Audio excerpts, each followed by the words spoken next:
পেহেলগাঁও হামলার ঘটনা ঘটেছিল 22 এপ্রিল, তার 57 দিনের মাথায় বদলা।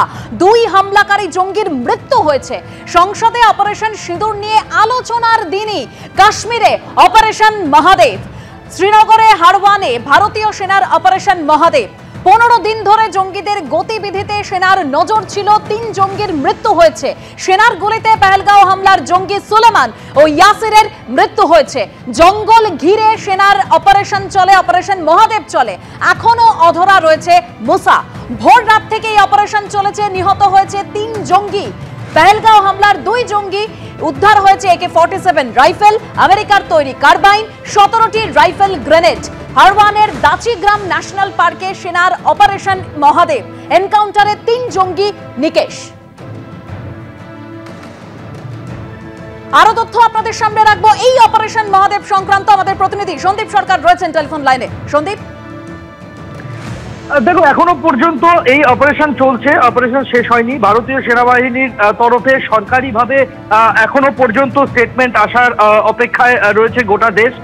তবে এখনো পর্যন্ত যে খবর পাওয়া গিয়েছে তাতে 2 জঙ্গি যারা সরাসরি লস্করে তৈবার শাখা সংগঠন TRS এর সঙ্গে একদম ওতপ্রোতভাবে যুক্ত এবং যারা পেহেলগাঁওয়ের জঙ্গি হামলার অন্যতম চক্রী এবং অন্যতম হ্যান্ডলার, তারা সেই 2 জঙ্গি এই সেনা এবং জম্মু কাশ্মীর পুলিশের যে যৌথ অপারেশন যেটা ভোর রাত থেকে শুরু হয়েছে তাতে নিকেশ হয়েছে।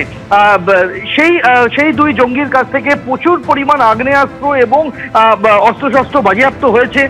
যে মুসা সুলেমানির নাম জানা যাচ্ছে, এই মুসা সুলেমানি, তার ছবির স্কেচ প্রকাশ করা হয়েছিল। সেই ছবির স্কেচ পরবর্তীতে ফুটেজ পাওয়া যায়। এই সুলেমানিকে খোঁজ চলছিল বেশ কিছুদিন ধরেই।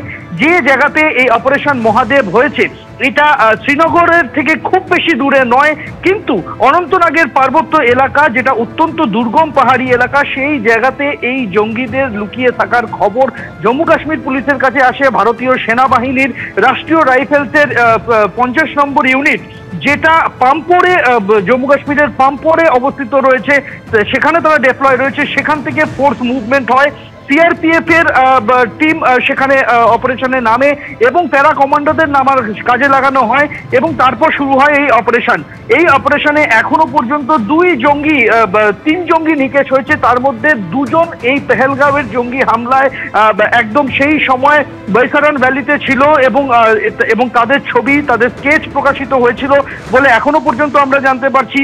এই দুজনের মধ্যে একজন সুলেমান এবং আরেকজন ইয়াসির। এই সুলেমান, তার আরেকটি নাম রয়েছে, সে মুসা নামেও পরিচিত। কেউ বলেন মুসা সুলেমান।